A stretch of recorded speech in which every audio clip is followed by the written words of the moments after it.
Welcome to the FemiNinja Project. I am your host, Cheryl I Love, middle-aged ninja hiding in plain sight, dedicated to restoring human dignity one person at a time and helping you unleash your personal power. Discover that it's possible to look like a woman, act like a lady, move like a ninja, and think like a warrior. And remember, men are always welcome on the FemiNinja Project.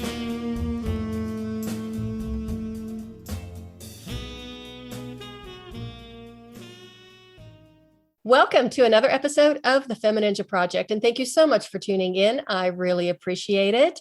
And today's guest is an amazing woman. Her name is Pamela Drzewiecki. She is an entrepreneur, business owner, mom, and founder and owner of Powerful Purpose, creating peace in women's lives with time management, self-discovery, and leadership skills. Her mission is to help women to create a life, business, or career that they love. She believes that every woman can be brave and beautiful by being their authentic self. Pamela, welcome to the show, and thank you so much for being here. It's such an honor to have you. Oh, thank you, Cheryl. I'm really excited to be here myself. So tell us a little bit about yourself. I mean, you have this incredible business. I love your mission and your mission statement. And I especially love the time management part because we can all use a lot more of that. And how did you end up in this field and doing what you love?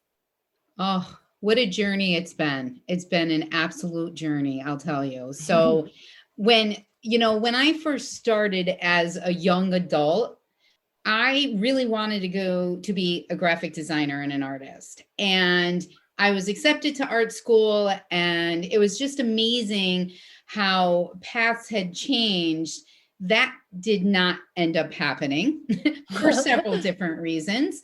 So I went out and decided to join the workforce, and I started working and looking for jobs. And I was raised to be really a hard worker, and my work ethic is really from my parents. They did an amazing job when it comes to that. So I ended up becoming a pool secretary. I know that's dating myself, right? To use secretary but a pool secretary, and a pool secretary is exactly what that was. We sat in a bullpen, and we took care of new agents coming into the insurance industry, into our business.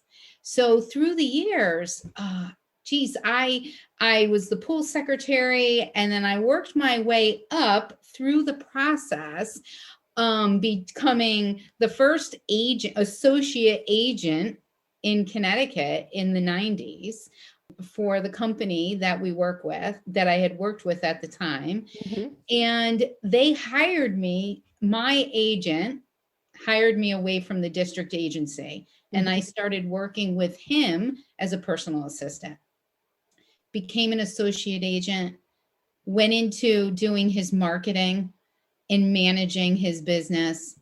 And then fast forwarding through this whole process, building a team around us, and built a very successful practice, and where I ended up as chief operating officer of that practice. So the journey just kept on stepping out of your comfort zone, stepping out, taking opportunities was really the key through this process of this success. Now, I basically have an associate's degree. So I share that sometimes, and I don't share that sometimes.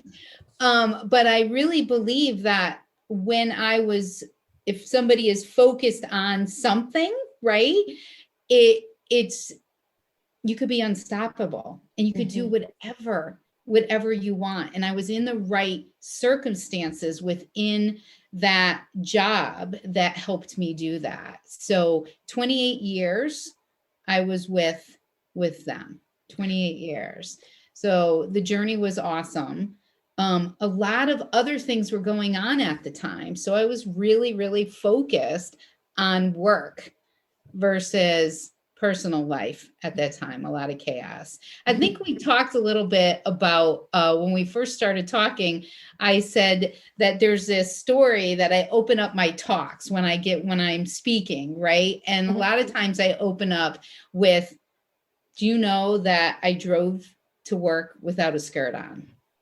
That's And right. right. So, and I say that because it really identifies what happens when we work or live in circumstances, when we allow other things around us, right, to take control.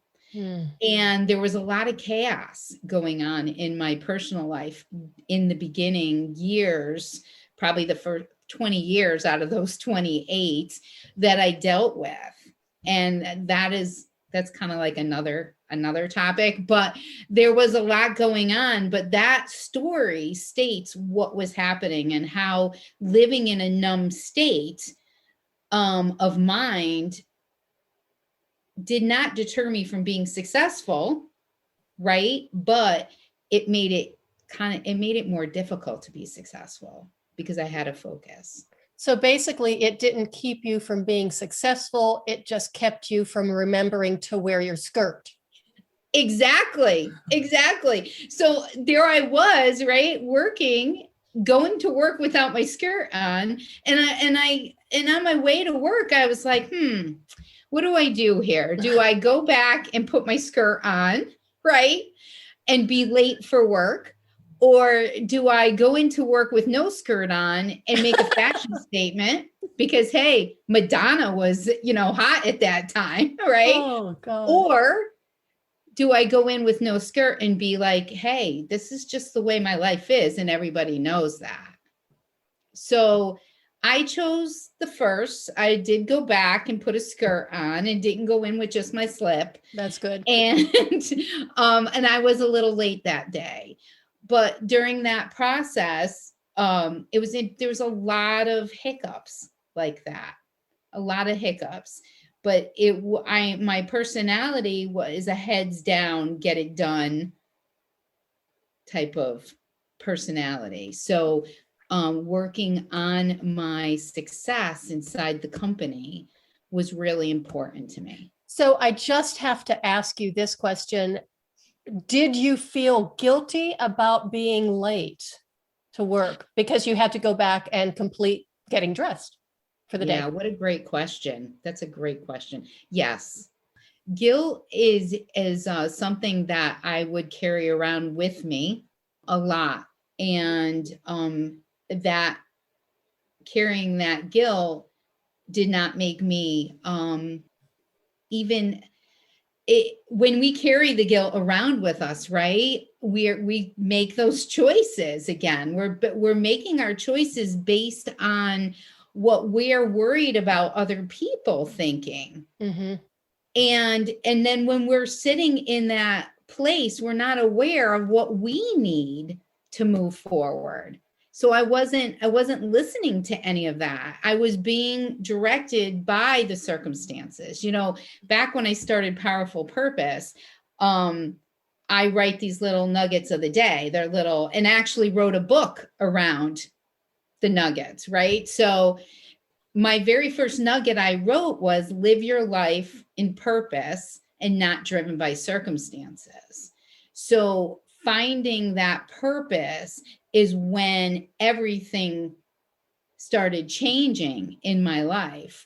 So when I became chief operating officer, right, I was like, wow, even though I had been there for 28 years, well, at that time it was 25 years or so, 24, 25 years at that time. I was like, I couldn't believe it that I was there, right? Like, even though I worked really hard and we built a very successful practice and we had people working for us and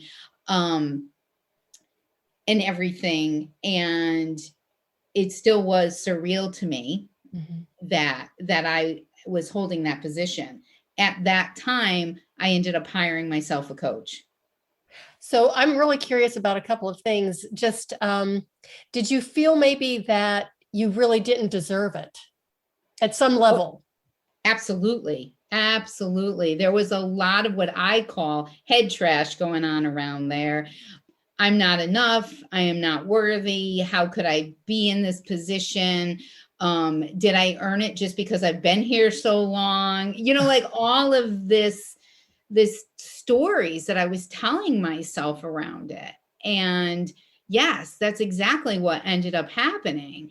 There was longevity on the team. So all of a sudden I was in that position. So there was a lot of different dynamics going on at the time inside the office. Mm-hmm. So that's when I hired the coach. And I was like, you know what? I'm going to get a leadership coach. She's going to come in and she'll help me be a better leader. A better leader for the company you were working for. Mm-hmm. Interesting. Mm-hmm. Yeah. And I was afforded a lot of, I mean, I did very well there. I did. I was well taken care of financially and everything. But I needed that because I felt that I was doing them a disservice by saying yes to that position. Mm-hmm.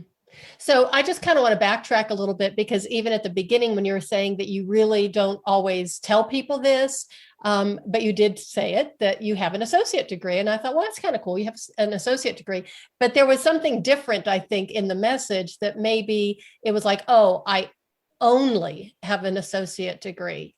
And, I know a lot of people who've gone to trade schools and, have been incredibly successful. And I know people, quite a few, who not only have a bachelor's degree, master's degree, and a PhD, that can't find their way out of a paper bag, or that they have absolutely no social skills, or don't even know how to begin to run a business or start their own company. So isn't that interesting that that was something that popped into, that you felt about that? And it was one of the things I picked up on, because I thought, oh, that's really cool. And, I've associate's degree. And it was like, oh.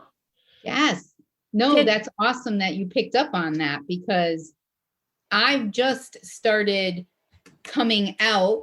You can't see me. I'm saying, I'm doing quotes, right? I just started coming out around that because I thought it's a really important piece to my journey, right? Like, so I barely got that associate's degree. And then I went to business school, like a 10-month business school in fashion retail and management. And I ran a retail store. I was running a retail store at 19, right? So that's what I was doing. I was running the retail store. I got out of retail because it was a lot of hours and it was weekends, and the pay really was not scalable for it, right? I loved doing it, but it just wasn't, it didn't seem like the right path for me to move forward with. That's when I went into office work.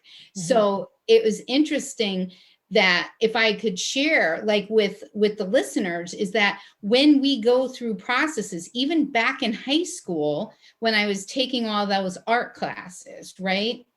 I remember typing. And I could still remember my typing teacher would tape up our keys so we couldn't see the keys. Oh. Now, as a high school junior or sophomore, whatever I was at that time, how frustrated must I have been around that, right? And then when I went to business school for fashion and retail management, I was taking typing. And I was like, why am I taking typing? I'm going to be like a fashion designer type of thing. I don't need typing. So when doors open for us, the awareness of that talent that you're learning might not seem relevant right now, but it really will serve you later somewhere down the road, right? So that typing got me that pool secretary job because I typed fast. I was typing 90 words a minute. They're like, you're hired. I think they, right? Like, because that was a prerequisite for that job, which ultimately led me to the COO position over the years. Can I tell you one of my deep, dark secrets, but please don't share it with anybody? I never took typing. I don't know how to type, which is so funny because I am an author and a writer who doesn't know how to type. Wow. And even one of my sisters, well, more than one probably, said to me, "How did you get through high school? You are not allowed to graduate and unless you Right. take typing." And I said, "Well, apparently I did, so I managed to get out of it. I had long pretty fingernails and I always painted them, and I didn't want to have to cut my nails, so I don't know how I got out of it, but I did." And I went to graduate school right at the time that everything was being done, like writing papers online and all this kind of stuff. And my classmates who were much younger than me were like, "You can't type, how do you get your papers done?" And I said, "Well, I hire somebody." I said, "And I get my work done a whole lot faster than you do because I have to work ahead of time. So the night before it's due, I'm not staying up all night typing," which is a good thing since I don't know how to. Right. That's beautiful because that just shows you that we don't have to do everything, right? Exactly. We don't have to be good at everything. And that's the reason why having dream team people around us, right? I call them our dream team that elevates us. So that's beautiful that you were able to do that. I mean, it's like hiring, we have someone that comes in and cleans the house twice a month. I had that when I was working in corporate for 60 hours a week, and I was working a lot of hours, and I was a newly blended family. I had a 4-year-old that's mine, and then 2 older ones, and we blended houses and blended animals, and we had all this going on. And I was like, I need someone to come because we had a much bigger house than I had previously. And when I left, that was a non-negotiable on the table. I'm like, I just because I'm still going to be running and starting my own business. She still comes Good twice. for you. Yeah. And it's time well spent, or money's well spent, I should say, because it gives me the time Mm-hmm. to be with my family or to do whatever else. So I love that, like finding pieces that helps us live a fuller life. And actually, the woman I hired was a receptionist slash secretary for a company that my husband was working for, a respiratory home care company. And she was so grateful to have the extra money. It wasn't a lot, Mhm. but I mean, she was very happy. And bless her heart, she had to learn how to read my handwriting, but she got really good at it. And she even told my husband one time when she was handing him the paper to bring home to me. Of course, this was before, online stuff. And she says, "I really appreciate doing this because I have learned so much." Because she says, as I'm typing it and I'm reading these, the documents and all of these, studies and everything. And she says, "I'm learning an awful lot about anatomy, physiology, and healthcare and blah, blah, blah, blah, blah." So she thought it was a great thing. So win-win all the way around. Absolutely. Absolutely. Yeah. I think it's very it's a great place to be in when you have the awareness to ask for Mm, help. absolutely. So speaking of awareness and asking for help, when you did hire that coach to help you be a better leader for the company you were working for, what happened? Well, we started working together, and my leadership skills started really getting better. But what was interesting was happening is I ended up hiring her myself. The company hired her first for me because Wow. I asked if, I really want this to go to the next level. I want everybody to really be on board. I think if we have a coach in here, it'd be great for everybody, for communication, for leadership, everything. So he said yes, or they said yes. But as we were working together, she was, I, after the term was up that we hired her for through the business, Mhm. I ended up hiring her personally because I had a feeling that there was changes that were going to happen, and it was not fair for the company to pay for those changes that were coming. So it unearthed all of this stuff that had been in me for so many years because of the way my life was for the 20 years, half of my adult life lived in a very different situation. I was married, but there was a bunch of different stuff that went on, and things that you don't understand when you get married that might happen. So living in that circumstance, it really made me not blossom as the person that I was really meant to be. But hindsight, all of that stuff helped me be who I am today, and helps me be who I am for my clients because of all of it. So when I was working with her personally, it started coming out that maybe it was time for me to be on my own journey. And at that point, I had gotten divorced, and I had my daughter with my ex-husband. So she was a year and a half old when we got divorced. Oh, wow. And we were married for 16 years. So I had a 1.5-year-old. I was 40 years old when I delivered her.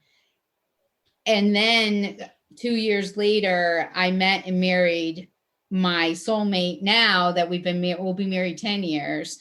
So there was a lot of stuff going on, and it all stemmed from making the leap out of my marriage, which was scary. And then all of a sudden, okay, I did that.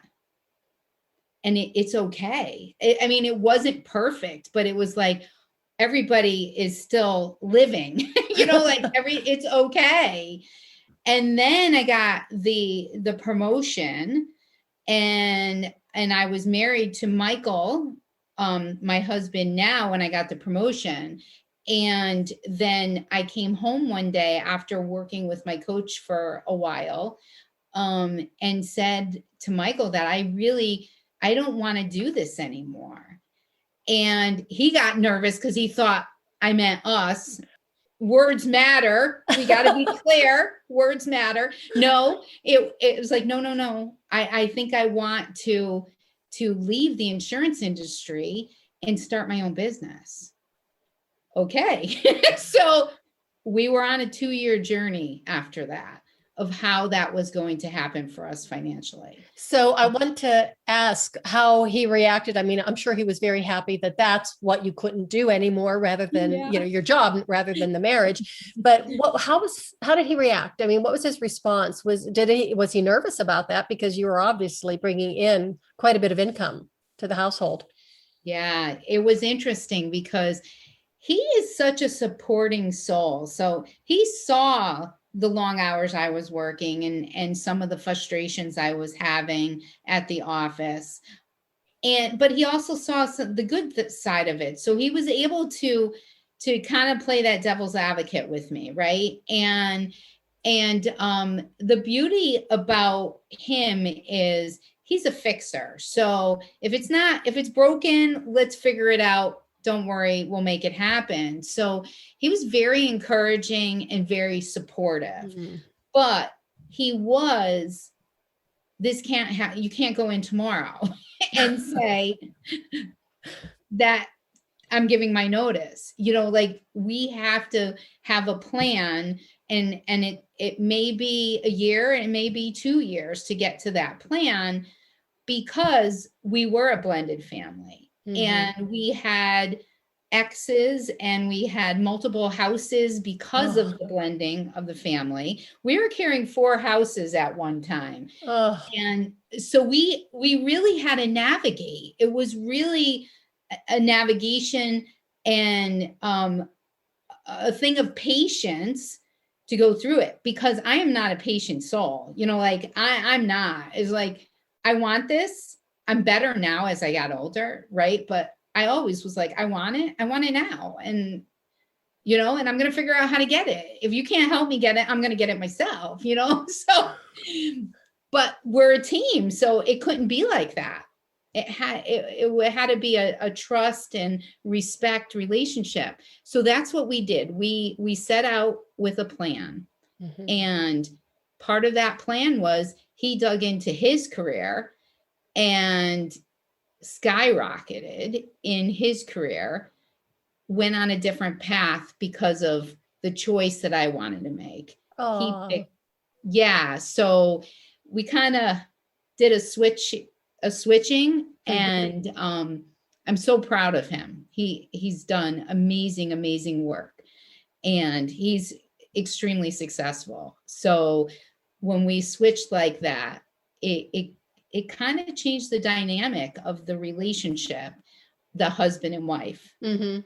So many beautiful things, right? Just started happening around all of this. But it was hard. It was not easy. It Mhm. wasn't an easy path to leave something that you thought you were going to retire in. Mhm. I left, I was 50 years old when I left. There's something about 50. There really is something magical about 50. And I could go on for hours about that, but I won't. So now we know how your husband responded when you told him the news. How did your boss and the rest of the company respond when you told them the news that you were leaving Oh, and starting your own business? So when I started thinking about it, I started doing a little bit of coaching on the side, right? Because I wanted to see if that was what I wanted to do, and I started doing some vision board workshops actually out of my kitchen, and to get a feel for that. So the day that I went in, and I liked it. So I knew that I was going to be able to grow a practice, a business around that. Um, so that was settling for me. But that day that I told him, it was hard. It was awful. It really was awful. We were in a team meeting. I didn't do it in the team meeting, but afterwards I said, I need to talk to you. And I said, I'm gonna be leaving. And unfortunately, he thought that I was going on a sabbatical or Oh, something. dear. And I said, no, I'm actually, so it was a shock. It was, because we built the practice together, and we were like work husband and wife type of thing, because we worked so close together over 28 years, finishing each other's sentences. So it was hard. It was, I think, a little harder than if it was just a corporation that I was leaving, Mhm. you know? That's a So really special kind of relationship to have with somebody. it really was. So that was in September, and I left in December. So I gave notice, like what's that, 3 month, Mhm. 3 month notice, to help find somebody Mhm. and to train whoever was going to be coming in. It's So it's not just the relationship too for both of you, but once you leave that environment, it's the professional socialization as well that you're missing yes, out on. And that's what happened when I opened up my own practice and went out on my own. And I absolutely loved it because there was nobody else to deal with except for myself. But then after some time passed, I was really missing the professional interaction that I had with other therapists. yes. And missing my clients. Mm. I had clients that were clients of ours for the whole time that I was there, Wow. so it was like some of them were third generation clients, like we wrote the grandparents and then the parents and now writing the kids. And, so that was really hard, leaving that was hard. But overall, I wouldn't change anything over those years, but Mm-hmm. I love that I made the jump, and I love what I do now. And I get to help people in different ways Mm-hmm. than I did when the life insurance business, right? We helped protect people, but now I get to help women just live exactly the way that I get to live, in peace and joy, contentment and excitement. And it's not that it's perfect every day, because it's not, right? um Having our own business is not easy. It's a lot of work. It's a lot of work. Mm-hmm. And I often said that, like, I was such an integral part of his business, but he's the one that it was his business. Mm-hmm. And there's a difference. Mm-hmm. There's really a difference, even though, I was a big part in his success. It's a lot. But I love the pivot that you made, that instead of protecting people, now you're empowering them and giving them the tools to protect themselves and to be able to empower them to have a better life. How cool is that?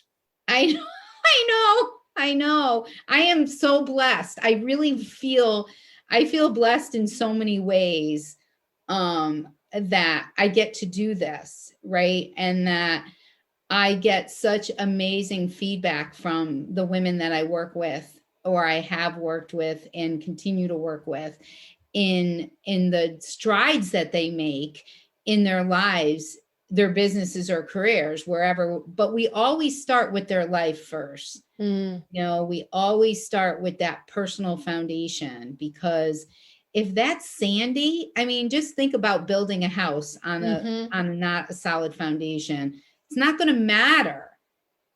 It's going to make it harder to build the business. I mean, that's why back in those days when I was living that life and doing really well, my brother would say to me, well, why don't you just be your own agent, and start your own practice? I knew I didn't have a solid personal foundation to be able to do that. But that's some amazing self-awareness. Yeah. Basically, you had it. You just didn't have the wherewithal to act on it yet. Exactly. It needed to grow. I think it needed to just have a breeding ground that it was able to come out easier, right? than it had in the past. Yeah. So I want to talk about your work, your practice a little bit more. And I picked out a couple of details from your website. So one of the things that you help women do, and do you work with men too, or is it primarily women? I work with women. Okay. So one of the things is that you help them to start planning instead of reacting. So if you want to give us a little bit more insight into what that means, and how you do it, that'd be great. Okay. So think of it this way. When you wake up in the morning, right, and you don't have a plan, or you don't have a morning routine, and that alarm clock goes off and you hit the snooze button once, twice, 3 times, and then you finally get up and you had all of the intentions to either spend some time reading or spiritual reading or journaling or exercising, but all of a sudden you're out of time, and now the kids aren't up, and you're trying to get them out the door, and everything is just out of control. When we're in a situation of that we have no plan, we're going to react. We're just going to react. And how are we going to react to that? We're going to beat ourselves up, because there I go again. I can never, ever promise myself that. I promised myself last night that I would get up a half an hour earlier for me. And I'm not even worth a half hour to get up for me, right? So we start like that. We get on that hamster wheel of negativity, and it just totally takes over. So now we're anxious and we're upset at ourselves. We go to wake up the kids aren't going to get up. So what ends up happening? We end up yelling at the kids, or deflecting our whatever's going on at that time, like, come on, we're going to be late. And it's like, now everybody's life is in chaos because you didn't get up and you didn't give yourself that time, and you're working on that empty cup again. And, it's just constant. So what we do is we spend time understanding what that plan needs to be. Now, everybody's plan is the same. Now, everybody could get up at 4:00 and start their day, right? Or 4:30 and start their day. My coach I work with now, he's my business coach. He takes 4 to 5 hours for himself before he starts work.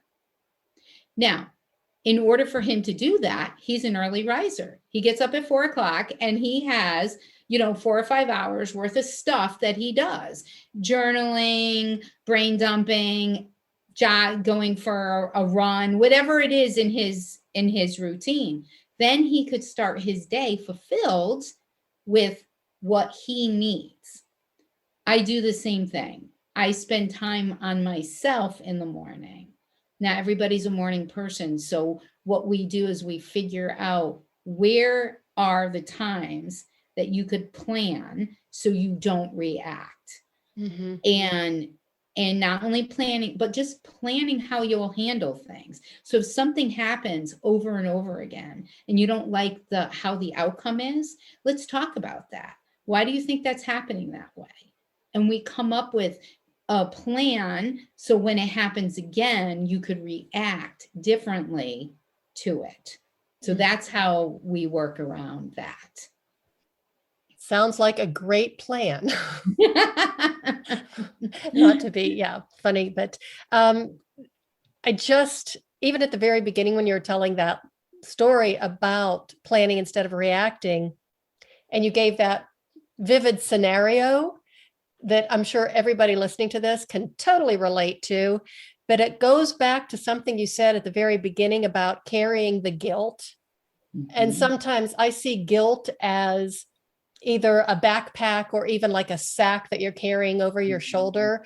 And we just kind of keep filling it up with more and more guilt until it drags you down. So if anybody out there is dealing with that, you might want to talk to Pamela so she can help you break that or interrupt that habit. Let's put it that way. I like interrupt. That's a great, because we try to find, that's what we do. We try to find the disruptors to make that change, to break that habit loop that we have going on in our lives. And the habit loop is not only like eating bad things or smoking or drinking, right? But it's thoughts. It's like, let's try to break the negative talk and be kind to ourselves. Every day when our daughter gets on the bus, our youngest gets on the bus, I always tell her to lead with a kind heart. Oh. And I started adding to her, lead with a kind heart for others and yourself, because it's so important for us to do that. And that's part of the joy when we're leading with a kind heart. That's so beautiful. And that is so important because it's that negative self-talk that is absolutely paralyzing eventually and so self-sabotaging. And sometimes we don't even realize that we're doing it. But, the brain is always taking those messages in, and you're giving yourself those negative messages. And eventually, you're going to become that. So even by just flipping the switch or flipping the script, you can change your life. Definitely change your life. And I share with people that a simple thought is our brain has two functions: to listen to what we tell it and to take action on it, right? So if we're telling ourselves this, and this negativity, I'm tired, I'm overwhelmed, I'm not enough, what's going to end up happening? We're going to be tired and overwhelmed and feel that we're not enough. But if we tell ourselves enough times that, you know what, I'm a good person, I'm really good at this, I'm smart, I'm courageous, I'm beautiful, then all of a sudden that script gets flipped. You choose some of the most wonderful, powerful words: courageous, brave, beautiful. It just really resonates with me. And I think that a lot of us, especially women, men, I don't think are as mean to themselves as we are. No. But especially as women, I think we need to look in the mirror not sometimes, at least once a day, and see how beautiful we really are, instead of seeing, the flaws or the imperfections. I mean, it's from our imperfections that our true beauty just shines through. Mm-hmm. Absolutely. That's spot on. Absolutely. It is. Even if you end up driving to work in your slip, leaving your skirt behind. Exactly. I think that is one of the greatest stories I have ever heard. It's fantastic. So, where can people find you? How can they get a hold of you? I saw on your website you have some amazing things to offer, some amazing like tips as far as time management and a lot of other little, I'm going to say, tasty nuggets. And share a little bit more about your book, because I apologize, I didn't include that in your introduction, but you are an author. So, just talk about that a little bit more for us, please. Okay. So again, I wrote a book when I was 50. I wrote this book called #Nugget. It's 28 days to self-discovery. And it's beautifully done. My friend is an artist and he illustrated all of the pictures inside the book. But it's a journey. It's a 28-day journey that you go through. And it's journal prompting. So it's interactive for yourself. And each week, each day, you have a nugget, something positive, and then you have a challenge question to go along with that positive. So there are 4 weeks, 28 days, and at the end of the 28 days, you will have a better understanding of how you're showing up. So week 1, it's a focus on taking action. Week 2 is all about self-care. Week 3 is about, surrounding yourself with your friends and your family and people that uplift you. And week 4 is about giving back, not only giving back to others, but giving back to yourself. And through the book, there are these amazing, like I said, illustrations, and it's of a woman. I'm going to tell just a little. It's of a woman looking at an overgrown garden. She's looking at the garden and she just doesn't even know where to start. And each week there's a different picture of her tending to the garden. So I'm not going to tell how it shows up at the end, but it's absolutely beautiful. He did an amazing job. So it's called #Nugget, 28 days to self-discovery. That is also on my website, in my store section. I have that. I also designed a planner called the Powerful Purpose Planner. And that is out there too, because that goes with my time and task management. We can't purchase more time, right? So we just have to understand how we want to use our time. So the planner helps people manage their time and their tasks. And each month of the planner is a self-discovery topic that I go over inside the months. It's a beautiful planner. It's self-dating, so people could buy it at any time and start month 1 whenever they want. So those are my pieces. I do have a networking tracker out there too. That's on my website for networking groups. So they could find all of that and my free resources. I really would encourage people to go out and look at the free resources, because I think I have, I don't know, maybe 6 or 7, 8 free downloads that people could get on time management, self-discovery, creating goals, your ultimate goals, to make them stick. When we talk about processes and routines and brain dumping and all of that will come right to their email, along with emails that will help them through the process. And they also could book a virtual coffee with me if they want. It's on the website too. They just click on that and we'll jump on a call for 30 minutes, 40 minutes, whatever they need, and have a conversation. So to reach me, it's powerful-purpose.com. And that's the website. If you want to go directly to the resources, just do /resources and it'll bring you right to the resource page. And you could download what you feel might fit for you. One thing I just want to backtrack again a little bit more when you're talking about self-care. And I just want to mention that self-care isn't necessarily about getting mani-pedis. No, thank you for that.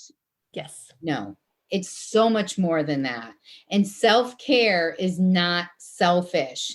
It's selfless. That's my right. And there's actually a blog out there about that on my website, talking about that. I interviewed a woman who had breast cancer, and she's a speaker also. And she took a leap. She used to be a dental hygienist, and now she goes out and speaks to dental companies, like for their annual meetings and all of that stuff. And she's a motivational speaker, and I got to interview her, and it's on one of my blogs on my website, and it's fantastic. And it's about self-care is not selfish, it's selfless. Just Excellent. remember that oxygen mask on the plane. They want you to put it on you first before the person next to you.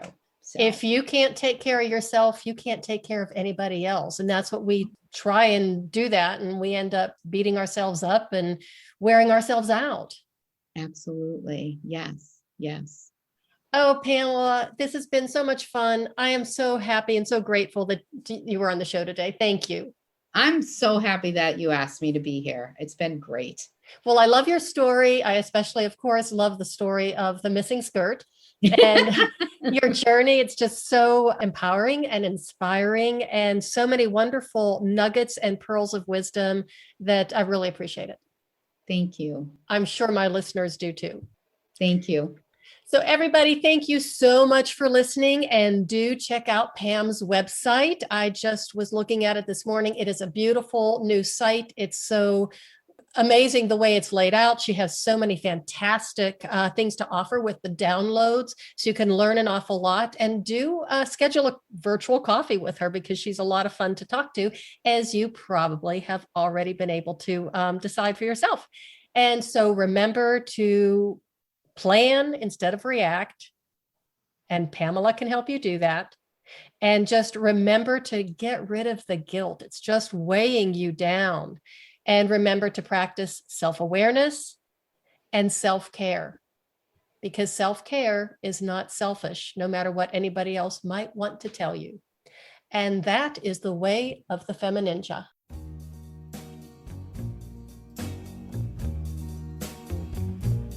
And that's a wrap on another episode of the FemiNinja Project. Thank you so much for listening. And remember, be safe, be strong, and until next time, bye now.